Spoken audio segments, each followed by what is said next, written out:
Okay, in tradition with the Harper Club, I'd like to start off by saying, my name is Bill, and I'm an adult child of an alcoholic and brother to another. I'd like to thank you all for coming and being here with us today.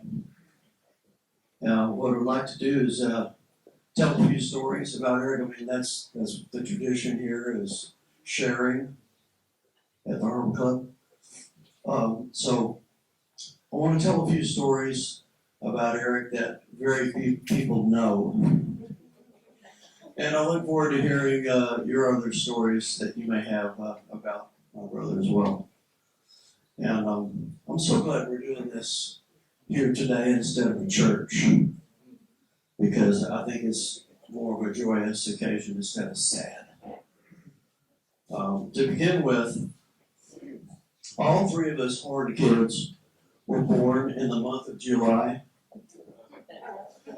And Eric was actually due to be born on my birthday, the 22nd, but he came 11 days earlier. Then Ruth Ann was born on my birthday 5 years later. And some of my friends would ask my dad, they say, "Hey Doc, how come all your kids are born on the same day and the same month?" And he'd say, "Oh, I got cold same time every year."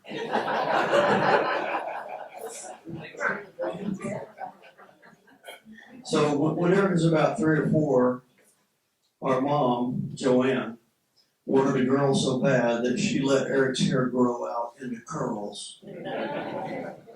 And I'm working on a memorial slideshow that I'm going to post on YouTube in a week or two, and you'll see one of those pictures of the curls.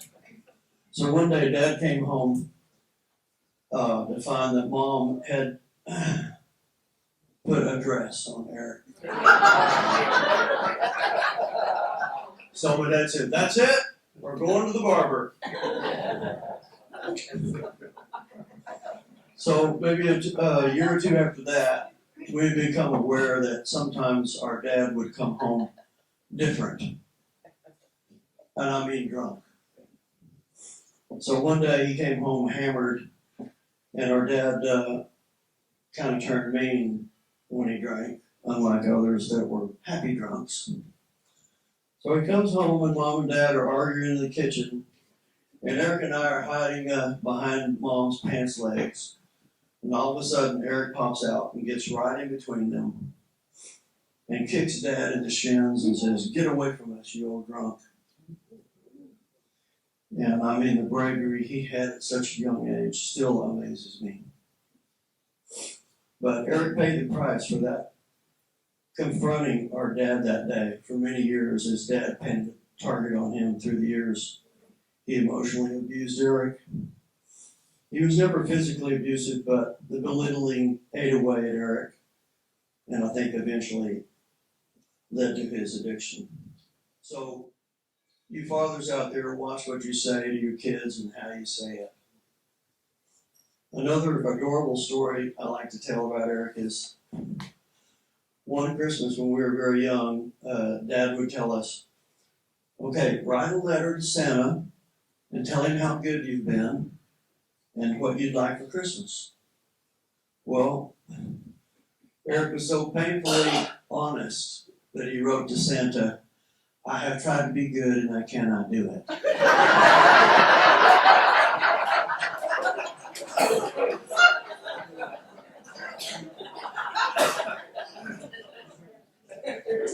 But I have to say, in several ways, Eric helped lead me on my life path. As some of you know, Eric and I were in the All Saints Boys Choir. And in fact, Eric joined the choir first. And when he'd come home and tell me how much fun it was, I says, "I want to do that too." So then we were both in the boys' choir. I think the other thing is that Eric might have been the first one to buy an electric guitar and bring it home, and that changed my life. Here's something else I don't think many people know. When we were in the boys' choir, Eric was chosen to sing the lead and act in an opera called Amal and the Night Visitors. Anybody know that? Yeah, you knew that? Okay, good. There's a picture of a couple of pictures of that in the slideshow. you'll see. Another thing that Eric took the lead on was he was in a working band in junior high school and did gigs on the road around North Texas and was making money.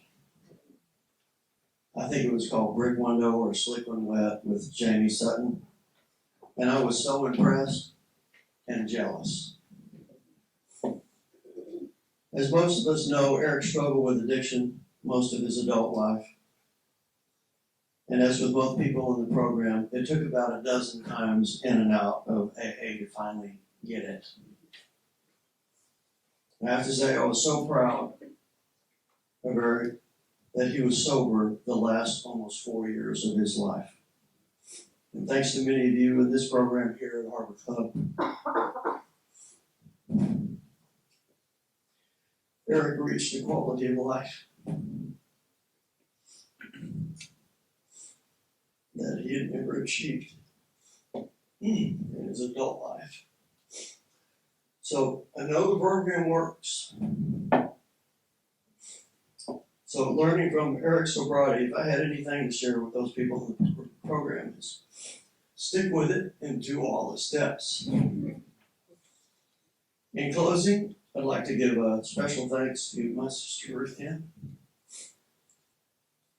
for all she's done over the years, not just for Eric, but our whole family. Shit. Also, special thanks to all of you who knew Eric and loved him,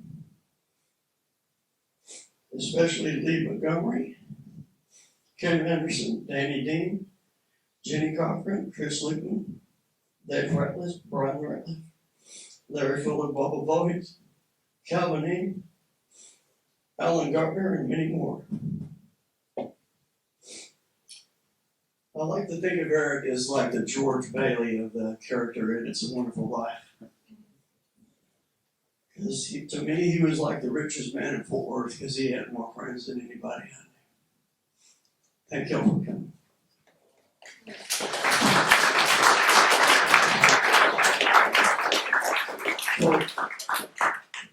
So, keeping in tradition with the program here, I'd like to invite anybody up if they'd like to share any stories with me. That's what it's all about, is sharing the great stories that we have about Eric. So, who wants up next?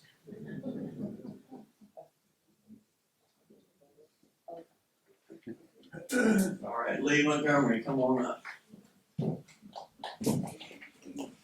My name's Lee. I'm an alcoholic. It seems like a natural thing to say. I really didn't want to go first, but I thought if I waited till last, somebody might have said what I was going to say. So, Eric and I were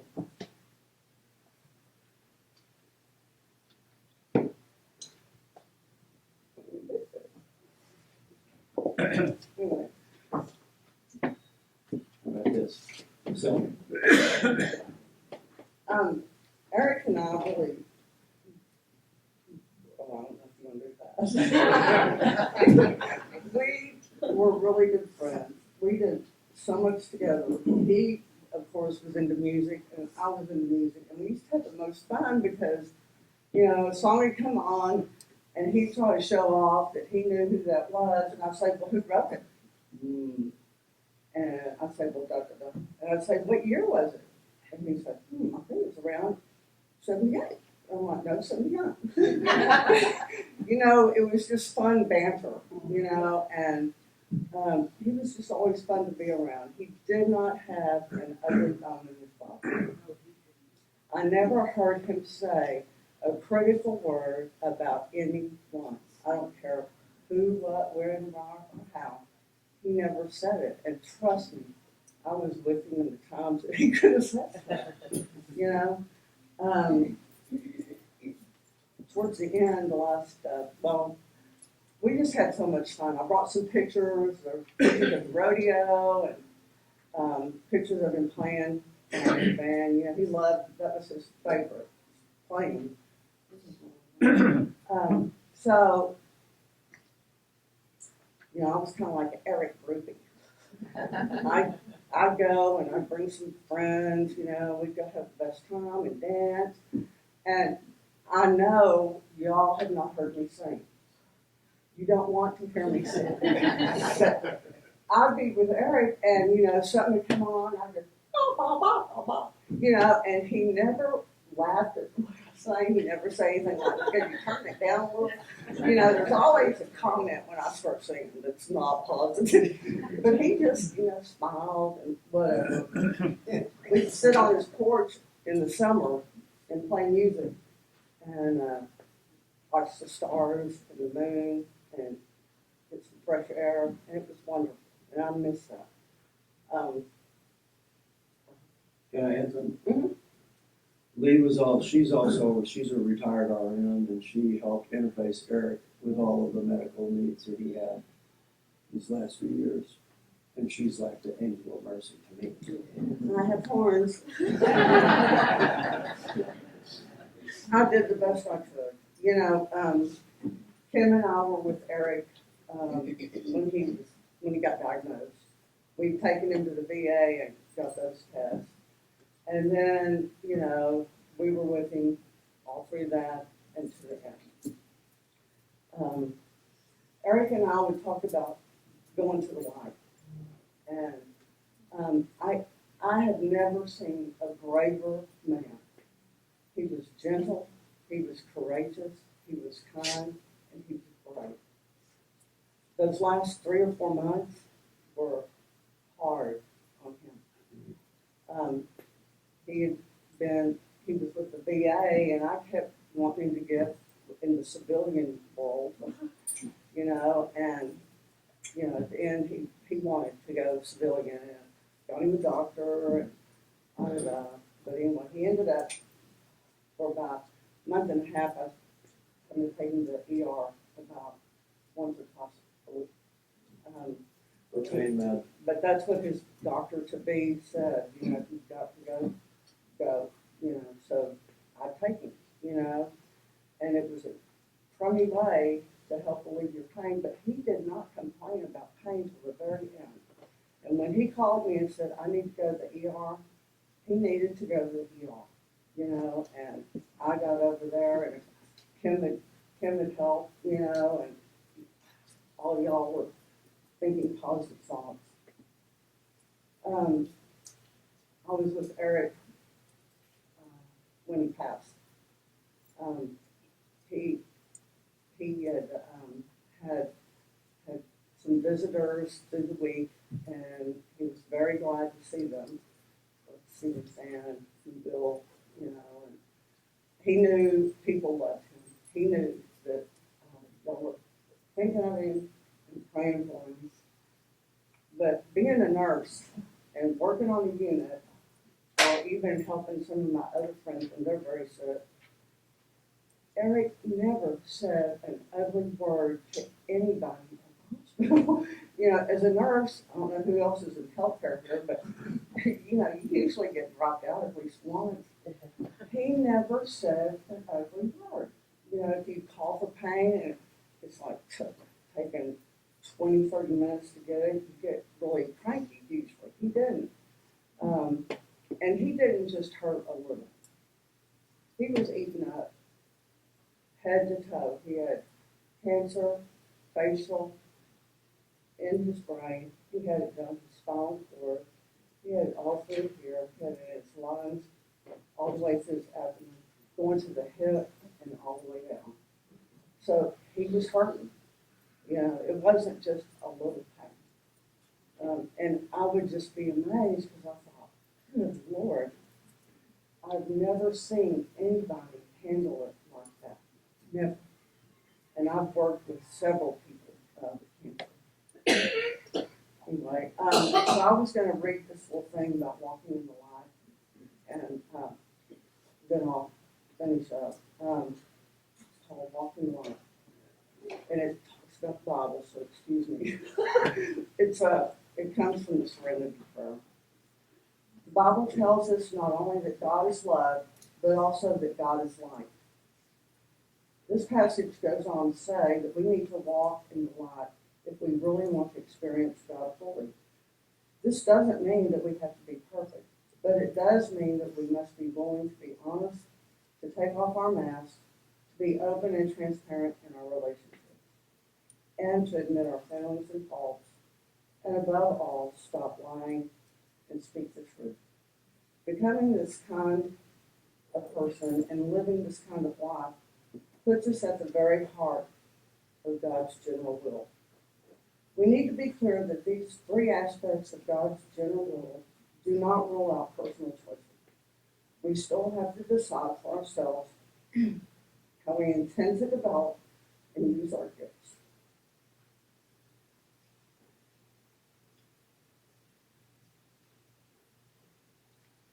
As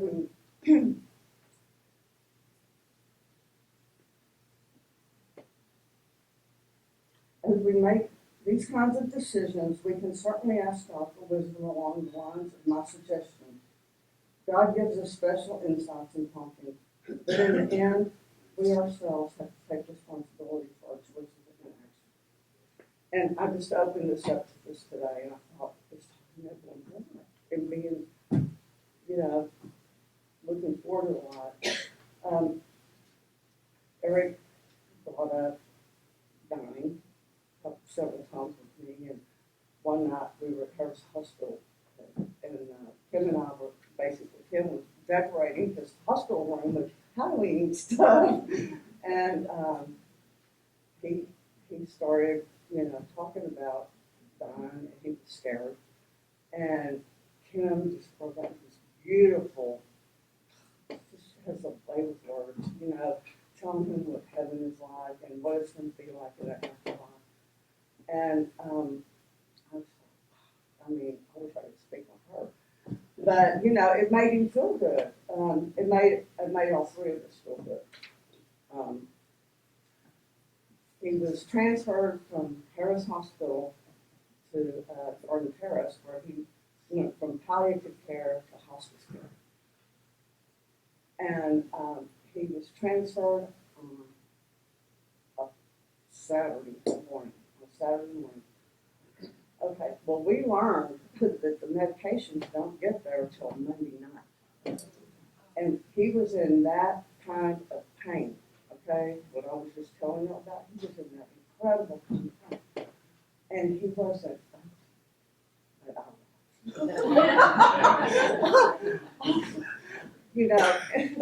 I wasn't mad at the nurses at the station. They were frantic too. They couldn't help him. They couldn't even give him Tylenol. They didn't have any orders. And I finally went up there and said, I am getting ready to take him AMA. We're going to Harris Southwest ER. Just go ahead and call the ambulance. We're going. Can't do that. Okay. So I calmed down. Eric was calm the whole time. But in that last week at Garden Terrace, he declined rapidly. Okay. And then I said he had a bunch of visitors the week he passed away. The night he died, Bill and Ruth Ann had been there all day, and I don't know who else, I'm sorry if I'm not calling your name, but Debbie, yeah, first Debbie, there's Debbie and Matt, and just trying to be there, be present, but not trying, they were present with him. And that is the greatest gift. Eric kept saying, how can you do this? I said, because it's a gift. It's amazing I'm honored to be in this position, to be with you as you take these last steps. And I told him, I said, it is no problem for me. You're giving me the gift. So anyway, he had a real bad day, real bad night the night before, and about 10 o'clock, I think everybody kind of left. We had to call the nurse in, hospice nurse, and I was just sitting there, and I told him, I said, it's okay, let go. I said, but I've got some music for you. So I had to rearrange the room and get my speaker and all that, and I could tell the change in his breathing, and he was changing colors and all that. I knew it was coming. I didn't know it was coming so soon. And I was holding his hand, talking to him, and he took his last breath. I just sat there for a long time, still talking to him. And when the nurses came in, I said, I think he's gone. And they said, well, you're still in here talking to him? I said, yeah. I said, I just need to know, since the man needs to tell me for sure. I said, I don't do this well when somebody left. And, they said, yes, he's passed. And speaking of It's a Wonderful Life, I had a little bell, and I went ding, ding, ding, ding, ding. Another angel has gotten his wings. And the nurses looked at me horrified, but Eric knew. So with that, I'm going to sit down, and I'm just so grateful I got to be around such a gentle, kind, courageous, loving person. He showed me how to do things that were so not me.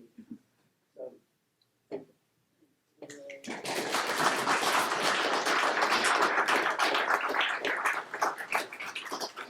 Anybody else who has any great stories they want to share about that?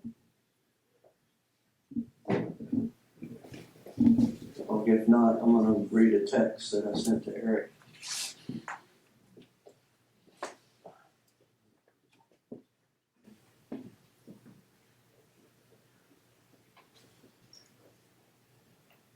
One thing too, Eric and I, we played in a band together in Malibu called Those Guys, featuring Wide Load. Our lead singer self-named himself Wide Load because he's like 350 pounds. And Eric and Kenny Banta were like best friends for many years out there. They were both bartenders at different places. And they actually were roommates for a while too.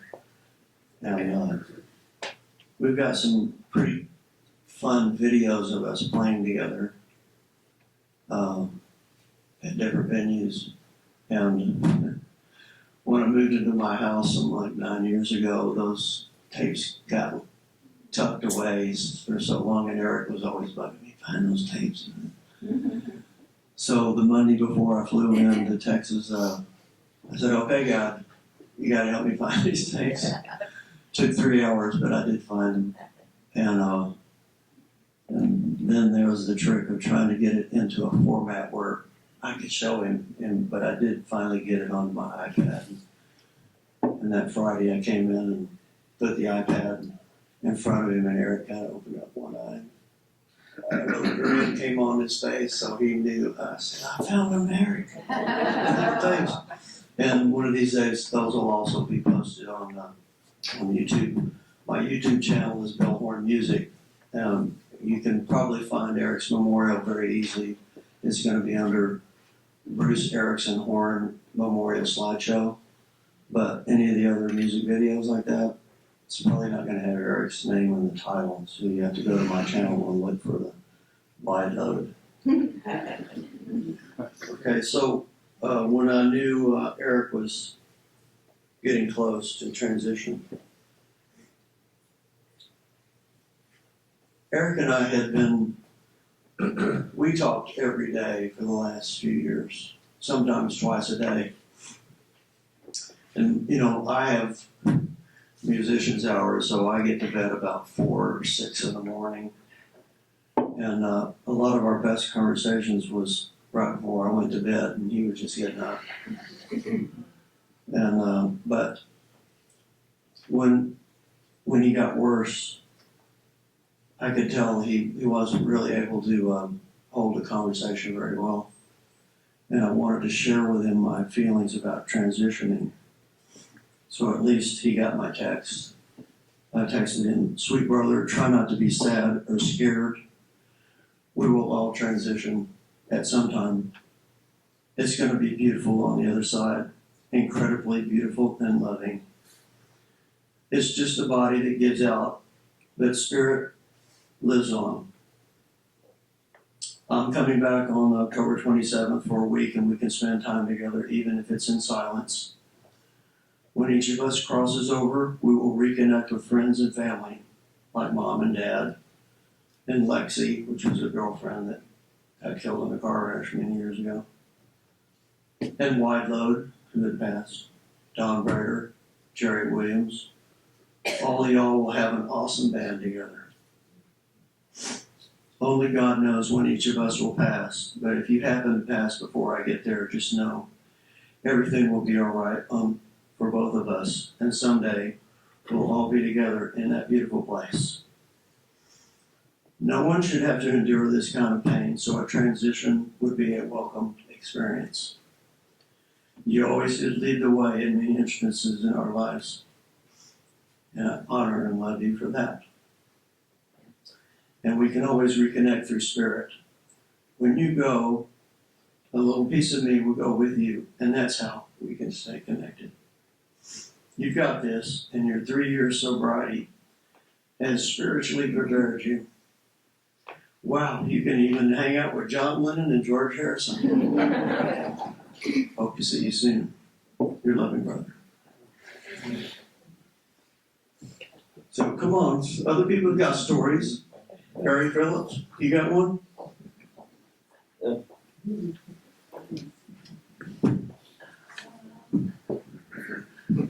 One of Eric's all-time best friends. I don't know if you can. I like to hold it there. You can do whatever you want. Hello. I can't remember when Eric and I first met. Our families were tied from before I was going. We went to the same church.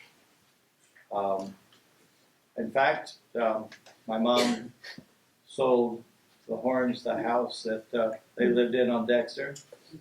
And when Eric and I were friends, I was sleeping in my old bedroom. I knew exactly which bed to take. And we played tiny mite football together.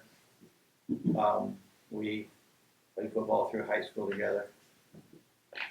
And I remember Eric, I always was meeting people through Eric. And I kind of realized now that I don't remember when I met Eric, but there was no way I was not going to meet him. Because I lived on the west side of Fort Worth. Before the internet or Instagram, there was Eric.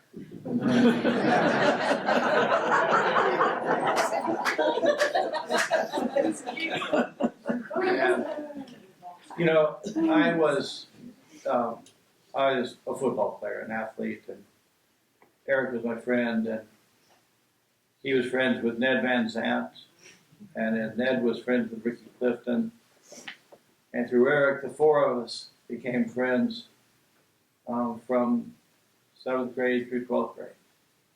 And it was, I was this athlete, Ricky and Ned were artists, and it was Eric who was the athlete and the artist, and the person who always tells you about the other person and what's cool about that other person, what you're going to like about that other person. It was Eric that brought us together, that we would have that experience. We had some good years in football, more not so good years in terms of our record, but I then learned that Eric went 4 years undefeated in his last years of his life. And I am proud of him because we all did live through that. Our parents, our family, alcohol, the drugs. And, I didn't see any victories. Eric walks away a winner. I'm so proud of him.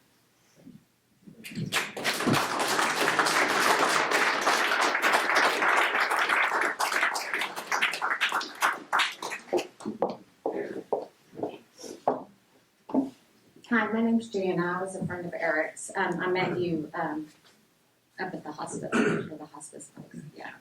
I met Eric in the 90s in the program. He was a friend of mine and my ex-husband's. He played bass for us a couple times, and we had a hair salon. And Eric would come up and hang out after meetings, and he would get his chiropractic chair and he would do adjustments and make sure everybody's back was adjusted. And him and my ex-husband would smoke cigarettes in the back forever and talk and hang out and, think about all the problems of the world and solve them within a cigarette smoke. Anyways, and I've seen him in the program. I've known him for a long time, and he's just such a nice guy, or he was a very nice guy. He just was very genuine. And my fiance and I, Mark, had ran into him at the Bass Hall, and then a few months before he passed at one of our other friends' gigs. And he sat in and played bass, and we just talked, and it was good to see him, and then found out he was sick, and it was just heartbreaking. I went and saw him, and then I found out later that he died that night. And I just wanted to say my condolences, but really just speak of what a great guy he was. He really was. He was very genuine. Thank you.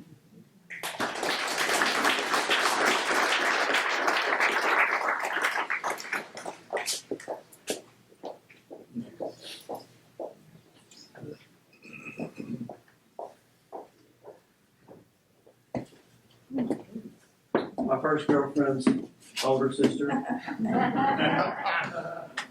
Always love you. I have a wonderful story, I think, about Eric when he was probably around 13 or 14. My husband and I took a group of young kids down to the coast.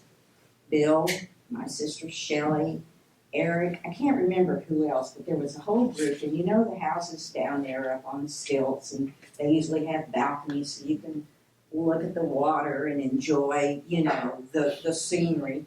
And so we got there, and everybody's piled into one little bitty house. We're up on stilts with the balcony, and all of a sudden, Eric is with us, and Eric spies this tent that's going up, 2 tents in fact, that's going up in an old van, and he's down there. He's going to see what's going on, and it turns out it was a bunch of girls about his age who were setting up camp for the night down on the beach right in front of our house.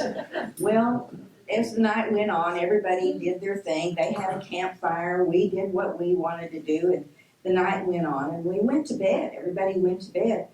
Eric, of course, nobody knew Eric was not in the house, but it was okay. They were all safe. And the next morning, we get up and we're all kind of moving around. Where's Eric? Eric's not here.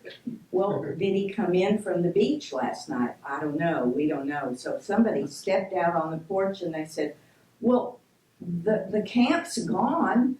The tents are gone, but there's some big pile of garbage or rubbish or something out there. So the boys went downstairs, and it was Eric. The girls had taken the tents up and moved off in the night or in the early morning and left Eric there asleep in his flannel pajamas. Anyway, that is my story about Eric, who was such a love of our family that it was wonderful that we could grow up with the Horn kids, and I'm glad to be here. Thank you, Sally.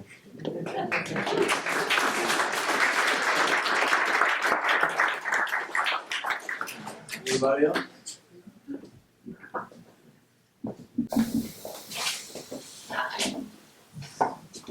Well, I'm Susie Jerry, and I grew up on the west side of Fort Worth with my brothers Trey and Sandy. And so I think I knew Eric from then, but I danced and went away to New York City and came back in 2008. And I'm a member of the Glass House. I'm a woman in long-term recovery, and I would see Eric there. And what a friendly, generous, warm-spirited guy. And we would talk. And my brother Trey had overdosed in 1987. And of course, Eric knew Trey and they'd run together. So And so we would talk about that. We would talk about Captain Horn and Margot Dean and the ballet and the arts. And, you know, Eric just had such a passion for music and the arts and for life. And, you know, he just was a delight. I just love him. And one time, years ago, I made a mistake. My husband's name was also Eric, so I'm really fond of that name, Bruce Ericson. And I accidentally called him, hung up. And then a couple years later, he came back. You know, he kept coming back, and that's how it works. And he said, "Oh, Susie, I saw that you called me, and I wanted to pick up, but I couldn't." And it touched me because I guess I mattered to him, you know, to see a call from me. And I guess it was like a little lifeline of a little warm up for him returning to this fellowship of the Spirit, which I'm so glad he was a part of. I think I saw him in the summer. I was not aware that he died of cancer, but it sounds like he died sober. And, you know, my heart goes out to you losing a brother. Losing siblings is hard, but, you know, so grateful for Eric's life and all of you here for him.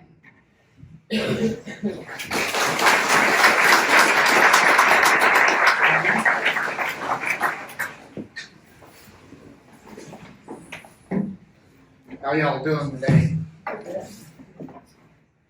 I didn't know Eric very long.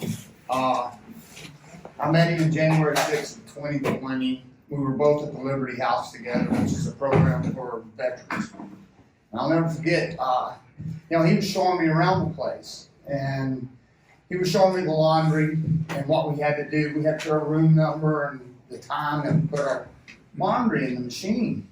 And so I'm doing that. And I put my name up there and I put like 1425. He's like, "Why are you putting the last 4 down there?" I'm like, "What do you mean my last 4? He's like, "The last 4 are your social security number."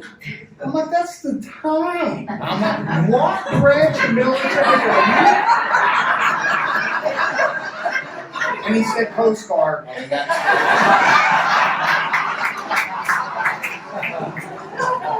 Eric, man, when I first met him, he had always talked to me about the power of positive thinking.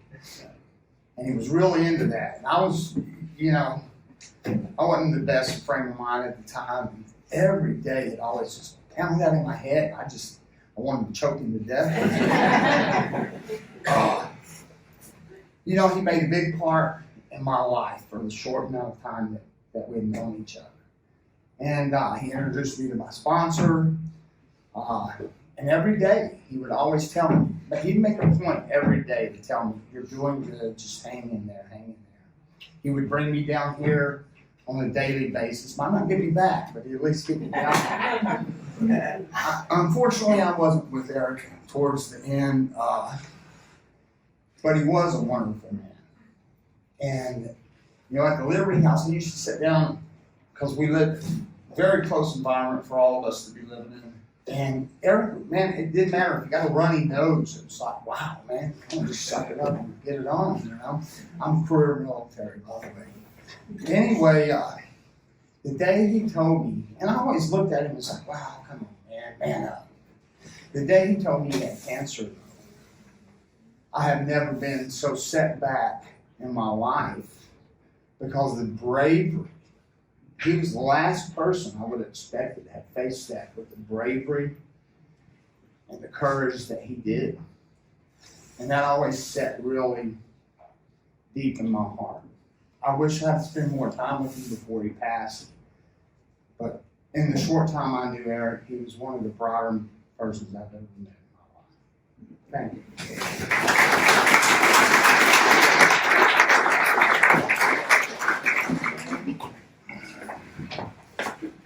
Hi, Kim. Hi. I'm Kim. You do want to say I'm an alcoholic. Well, I am, but I don't want to say that today. There are so many people here. They're standing room only. Yeah. And that's just what Eric's watching today. And he's looking to see who isn't here. And he'll have that conversation with the other angels later today. Eric, gosh, so much I remember about his soul. He would sit, mainly the meeting he went to was at 7 a.m. and there was this table and a chair there, and Eric loved to sit there. And when he spoke, he would say, the first thing he would say is, "Good morning, tribe." And it was so precious. Eric loved with a vengeance. And then at the end of the meeting, you know, it's on this flyer, whatever, a pamphlet. "If no one has told you they love you today, I do. And there's not a darn thing you can do about it." And he did love. He was a very humble man. Like Lee said earlier, I never one time heard him say anything derogatory or negative about anyone, even those that he possibly could have. And he was, I knew if I shared something with Eric, it wouldn't go anywhere else. So he became the man in my life that was my sounding board. And sometimes he would just listen. But I knew he was Team Kim. And he didn't have to say a word. Of course, I would kind of spin the story to make sure that it was Team Kim. But even if I hadn't, Eric, something I was talking to, you know, I don't think I'm gonna get emotional. I'm gonna try not to, because once I start, Welcome to the club. Eric loved what we loved. And so when I met Eric, he was asking about my daughter, and I told him about her, and she was going to University of Texas, and he brought some orange scrubs for me to give to her. And we were talking about that today. She said, "Well, what are you doing today?" And I told her, and I said, "Remember Eric?" And she goes, "The one that gave me the scrubs?"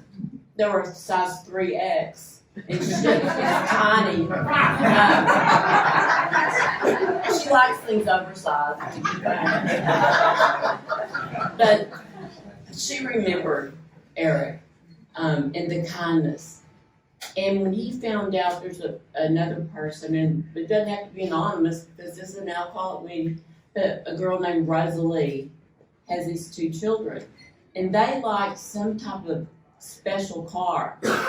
Well, Eric had something, I believe from his childhood, that wasn't that special car, but to Eric it was close enough. So he gave these kids that and something else, and to this day, they keep those in their car. And Eric and I talked about that, Rosalie, and the gifts. So if there was any way he could do something to make your day better, he did. And Eric never turned down an opportunity to go have coffee. I, along with so many people in here, have had so many cups of coffee with Eric.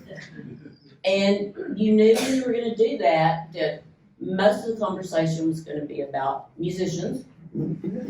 He knew every musician that ever was a musician. And I told him from day one, look, I don't know any of those people. I can't carry a tune. You can talk about them, but after so long, I'm just going to cut you off. And you guys that know him well know what I'm talking about. Sometimes you just say, "That's enough. That's enough," and then you start with another musician. But he, like I said, he loved with a vengeance. And when he met you, he loved you. Now, I think you and I had the amount of sobriety different, but I'm right. No, but so he will be celebrating. I won't even say the years because ours is different. But January 13th, he would have had another AA celebration. And he did die sober. He died a sober man that loved life. And I have never seen someone that kept so much faith in the attitude Eric had was astounding. The day that we took him to the VA, and it was obvious that he was diagnosed with something and it wasn't good, Lee and I said, well, if you want to go eat, we'll celebrate. Celebrate that now you know something. He was all for it. So where do you want to go? El Phoenix. So we went and celebrated at El Phoenix. And it was, he thought we were at a celebration of somebody won the lottery. And he had just found out that his life was going to change. And it changed. And until the end, he never complained at the end. I guess, I don't know how many days, Lee knows this, Lee was the RN. But I walked into where he was at the hospital, and he was down, and Lee was already there, and she said something, and he said, well, I found out today that I'm gonna die. And I thought, wow. And so he was quiet, and then something happened, and he started laughing. He was so positive, and it was during Halloween, and Eric, and you'll see from this picture, if there was a light to be worn during a holiday, he would wear it. So we had all these necklaces for him, and something for his head, and he had something else on, but he was wanting the nurse to maneuver what he really needed, so he could wear this celebratory Halloween partial costume. And the lights, and you guys remember at Christmas he would come in here every meeting with these lights on. And then when they would all go out, he would get another one. Something too that I remember at the end, and Lee remembers much more than I do, but Lee has about 52 cats. And she needed people to help her out and take the cat. Well, here Eric is, not doing real well physically. And I don't know if Lee convinced him to take the cat or he volunteered, but he did. And it was this little bitty kitty, and I think they thought it was a boy and named it something, but it was really a girl. And it's Ruby. He treated that little kitty with so much love. That was his kitty. And he worried about that cat when he would go to the emergency room because that was the only place he could get medicine, painkillers. And he was always worried about somebody else or something else. And he was the one that had this enormous amount of things going on in his life. There aren't too many people like Eric. He reminds me a lot of my daddy, who was my hero because my dad never complained and he never had a bad word to say about anyone. So we love you, Eric. We miss you. The morning that he passed away, Lee was there. We came to a meeting right that morning because that's what we do in Alcoholics Anonymous. When something's bad or troubling or we struggle, we come here. Well, when Eric wasn't here, that must be the prized place to sit. The people would want to sit there, but Eric would be here first. That chair was empty because Eric was gone. Or his physical. But he will be a guy that we remember forever and ever. And thank you all for coming and his family. I know He said y'all talked about 4 times a day. Wow. Just something to cherish. I cherish his friendship, and thank you for coming. That's it.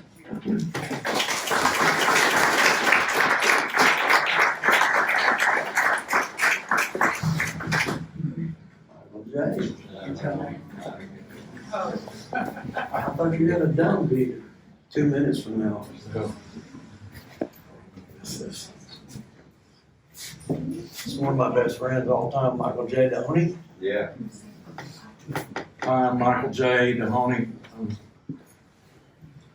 sober by the grace of God.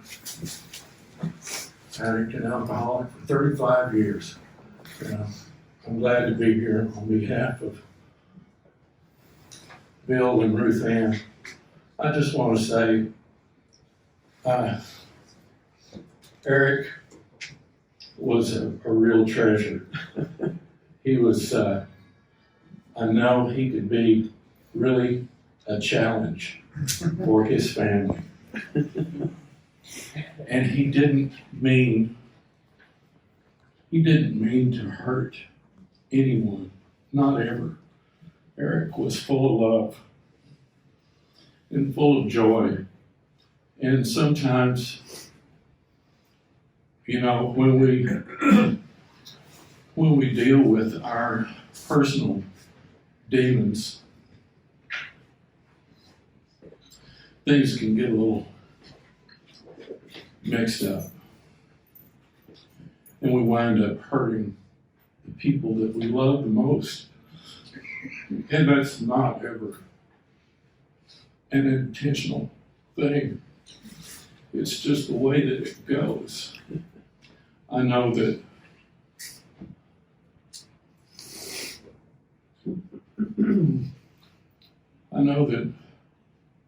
Dr. Horn never intended to hurt his family. He loved you guys. Things get a little mixed up when we deal with these Demons. and external influences. I have 2 friends that I've known for most of my life who are suffering, and they're causing harm to themselves and their loved ones this very day. And I pray for them on a regular basis, and I ask God to direct me that I might be able to do something to make a difference in their lives and the people that they love that are trying so hard to help them. And it's not easy. But if you have someone in your life who still suffers,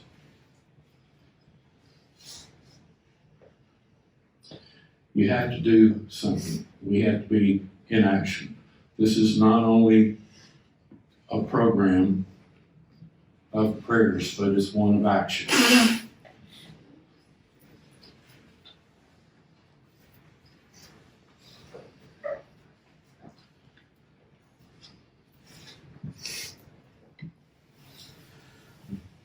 I know if Eric was here, and I feel like he is,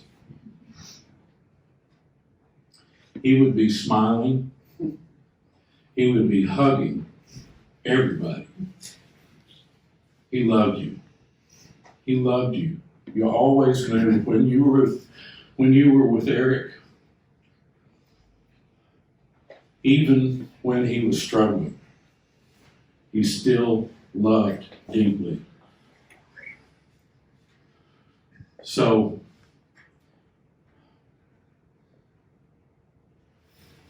find a way, and let those people around you know that you love them and that you care about them, and have a safe and happy holiday season.